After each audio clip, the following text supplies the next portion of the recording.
Hello दोस्तों, क्या हाल है आप सभी का। स्वागत है आपका माय वेम्पायर सिस्टम के चैप्टर 7 में। My vampire system chapter 7 same ability test अब लैला के साथ कंटिन्यू हुआ। वो वहाँ इकलौती इंसान थी जिसके बैक पर वेपन था। जो वेपन वो यूज कर रही थी वो एक बो था, लेकिन वो पुराने जमाने वाले नेचुरल बो जैसा नहीं लग रहा था। ये बो किसी बीस्ट की बॉडी पार्ट से कर्व किया गया था। इसका कलर ब्लैक था और देखने में लग रहा था जैसे पूरा बो जेम्स से बना हो। इवन उसकी स्ट्रिंग भी किसी स्पेशल मटेरियल से बनी हुई थी। बो इतना डिफरेंट इसलिए लग रहा था क्योंकि वो एक बीस्ट वेपन था, एक ऐसा बो जो बीस्ट की बॉडी पार्ट से बना हो। जब ह्यूमन रेस पर डाल्की ने अटैक किया था तब ह्यूमंस ने उनकी टेक्नोलॉजी को कॉपी करके अपनी टेक्नोलॉजी को बहुत फास्ट एडवांस किया। इसी वजह से ह्यूमंस ने पोर्टल्स के थ्रू दूसरे प्लैनेट्स पर ट्रैवल करना सीख लिया। उन प्लैनेट्स पर अक्सर डिफरेंट लेवल के बीस्ट होते थे। बीस्ट जितना स्ट्रॉन्ग होता उसे उतना ही बेटर वेपन बनाया जा सकता था। क्वीन ने पहली बार किसी बीस्ट वेपन को अपनी आंखों से देखा था क्योंकि उसके प्रीवियस स्कूल में किसी के पास ऐसा वेपन नहीं था। ये देखना स्ट्रेंज था कि इतनी यंग एज की किसी लड़की के पास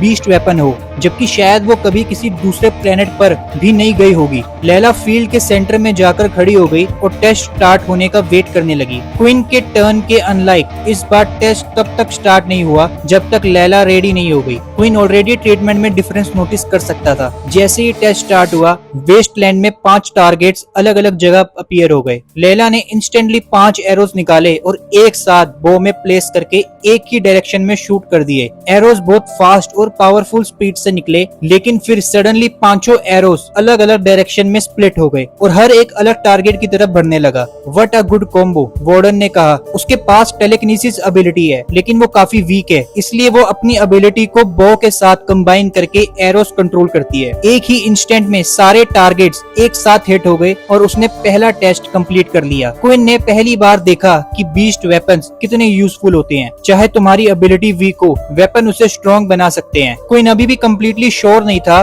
कि उसकी एबिलिटी एग्जैक्टली क्या है, लेकिन अगर वो सिर्फ उसके स्टैट्स को लेवल अप के साथ इंक्रीज करता है तो उसने सोचा कि कोई बीस्ट स्वॉर्ड या ऐसा ही वेपन उसके लिए कितना यूजफुल होगा। स्ट्रेंथ टेस्ट में लैला इतना अच्छा परफॉर्म नहीं कर पाई। उसने ड्रम को पंच करते वक्त अपनी पावर यूज करके फिस्ट को और फास्ट मूव करने की कोशिश की, लेकिन एंड में उसका स्कोर सिर्फ 8 आया। लास्ट टेस्ट में भी क्वीन ने देखा कि लैला का परफॉर्मेंस वीक था। टेस्ट स्टार्ट होते ही लैला ने आने वाले स्पाइक्स पर अपनी एबिलिटी यूज करने की कोशिश की, लेकिन क्योंकि वो होलोग्राम्स थे और रियल नहीं, इसलिए उसकी एबिलिटी का कोई इफेक्ट नहीं हुआ। मतलब लैला को सिर्फ अपने एक्चुअल बॉडी पर रिलाई करना पड़ा स्पाइक्स डॉज करने के लिए, और एंड में उसका स्कोर क्वीन के इक्वल ही आया। लगता है तुम्हारी एबिलिटी लेवल 2 यूजर की है, जेन ने कहा, और इंस्टेंटली लैला की रिस्ट पर नंबर 2 अपीयर हो गया। क्वीन देख सकता था कि लैला खुश नहीं थी। वो मुंह बनाकर ग्रुप की तरफ वापस आई। क्वीन को लगा टेस्ट कम्प्लीटली फेयर नहीं था। उसका एबिलिटी लेवल शायद लेवल 2 हो, लेकिन बो के साथ यूज करके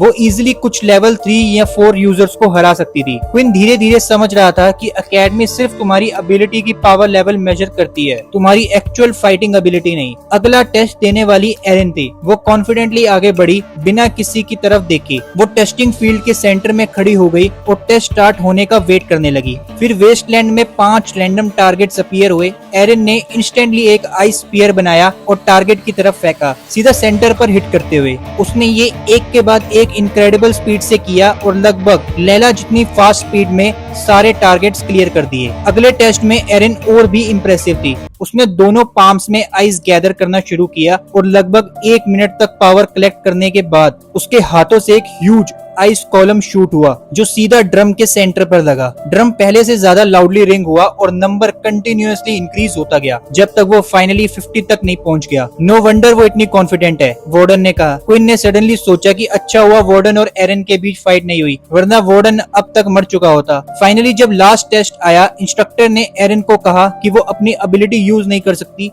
और सिर्फ डॉज करे, और इमीडिएटली टेस्ट स्टार्ट कर दिया। वो काफी अच्छा परफॉर्म कर रही थी, स्मूथली हर स्पाइक को अवॉइड करते हुए, लेकिन इवेंचुअली मशीन बहुत फास्ट हो गई और वो हिट हो गई। इम्प्रेसिव, जेन ने कहा। अब तक का best result, power level 5। Erin बिना किसी रिएक्शन के वापस ग्रुप की तरफ चली गई, जैसे उसे पहले से पता था कि उसका रिजल्ट क्या आने वाला है, या फिर शायद उसे पूरी चीज से फर्क ही नहीं पड़ता। अब ग्रुप का लास्ट पर्सन टेस्ट देने के लिए वार्डन था। टाइम आ गया तुम्हें दिखाने का कि मेरे पास क्या है। Wish me luck. क्वीन को समझ नहीं आया कि वार्डन किससे बात कर रहा था, लेकिन जल्दी ही उसे रियलाइज हुआ कि वो उसी से बात कर रहा था जब वार्डन ने उसकी तरफ विंक किया और फील्ड के सेंटर की तरफ चला गया। क्या वो इडियट एक्चुअली स्ट्रॉन्ग हो सकता है? क्विन ने सोचा। यूजुअली जो लोग स्ट्रॉन्ग होते थे वो या तो अपनी पावर्स को लेकर एरोगेंट होते थे या फिर चुप रहते थे, लेकिन वार्डन एक स्ट्रेंज इंसान था। वो एग्जैक्टली एरोगेंट नहीं था, बस फ्लैशी था। जब फाइनली उसका टर्न आया और टेस्ट स्टार्ट हुआ तो सबके मुंह खुले के खुले रह गए जो वो देख रहे थे। हर एक टेस्ट में वार्डन ने बिल्कुल वही किया जो एरन ने किया था।